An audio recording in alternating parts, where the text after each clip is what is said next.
अगर आपकी रेफ्रिजरेटर इस तरीके से करंट होता जा रहा है, फ्रीजर का बॉडी में टेस्टर ग्लो कर रहा है और आप रेफ्रिजरेटर को इस्तेमाल कर नहीं पा रहे हैं, तो इस वीडियो को आप पूरा देखिए। देखने से आपका पूरा कॉन्सेप्ट क्लियर हो जाएगा और आसानी से आप अपना रेफ्रिजरेटर को ठीक कर सकते हैं घर बैठे ही। तो दोस्तों देखिए, ये जो रेफ्रिजरेटर है, इस रेफ्रिजरेटर कंज्यूमर इस्तेमाल कर नहीं पा रहा है क्योंकि रेफ्रिजरेटर और फ्रीजर के अंदर जो भी सामान है, जब भी ग्राहक इससे निकलने जा रहा है किसी न किसी बॉडी के साथ किसी तरीके से जब भी टच होती है, तो उनका जोर का झटका महसूस होती है, जोर का बिजली का झटका महसूस हो रहा है और वो फ्रिज खुलने से ये बहुत भयभीत हो रहे हैं।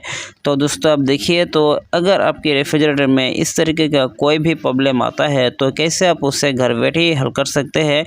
आज मैं आप लोगों को सारी जानकारी प्रैक्टिकल करके दिखाऊंगा और इस वीडियो के अंत में मैं ऐसा कुछ आप लोगों को टिप्स दूंगा ताकि अगर आप एक नॉर्मल टेक्नीशियन से आप इसके बारे में बहुत ज़्यादा ज्ञान आप नहीं रखते हैं, तो आज इस वीडियो को देख के काफ़ी ज्ञान आप ले सकते हैं, क्योंकि आज मैं आप लोगों के सामने ऐसा कुछ जानकारी शेयर करूंगा जो इलेक्ट्रिकल इंजीनियर को ही सिर्फ पता होती है और आम जो आदमी होती है, जो आम टेक्नीशियंस होती है, उनके जहन में ये सवाल हमेशा नहीं आता है और वो इस जानकारी को नहीं जान पाते हैं।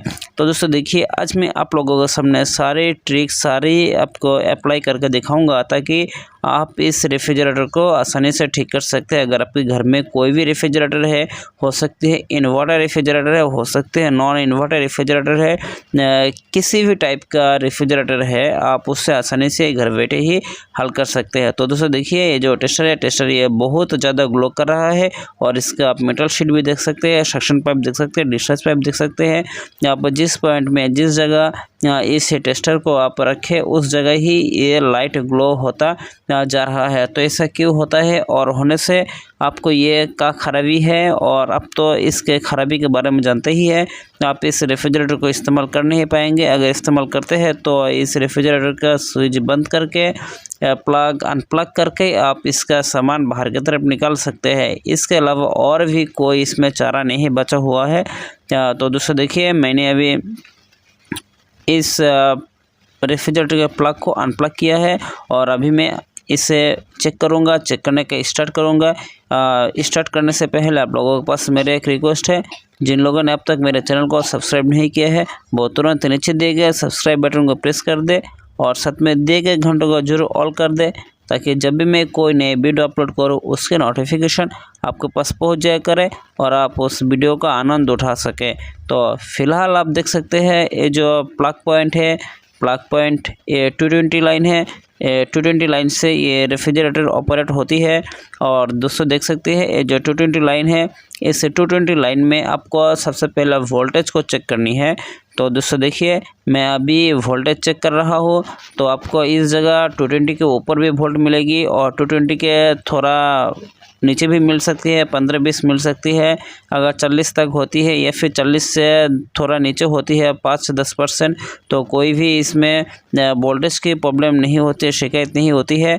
तो अभी मैं आप लोगों के सामने ये पूरा वोल्टेज भी चेक करके दिखाऊंगा कि इस रेफ्रिजरेटर में कितना वोल्टेज आ रहा है और अर्थ के साथ वोल्टेज क्या होती है, ये भी मैं आप लोगों के सामने ये प्रैक्टिकली करके दिखाऊंगा। तो आप देख सकते हैं, ये पॉजिटिव और नेगेटिव में आपको सबसे पहले वोल्टेज चेक करनी है। वोल्टेज चेक करने के बाद आपको न्यूट्रल और अर्थ के साथ आपको वोल्टेज चेक करनी है।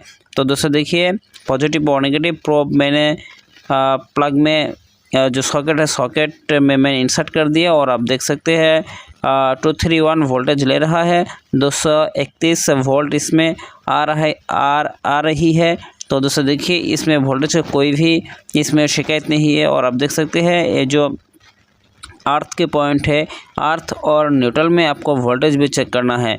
तो दोस्तों देखिए, अर्थ और न्यूट्रल में कितना वोल्ट मिलेगा ये भी आपको मस्ट भी आपको चेक करनी है। किसी भी तरह आपको ये नहीं भूलना चाहिए कि अर्थ और न्यूट्रल के साथ वोल्टेज चेक करना।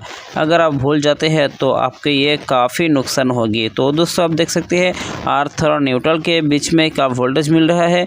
अर्थ और न्यूट्रल के बीच में आप देख सकते हैं 0.25 वोल्ट मिल रहा है।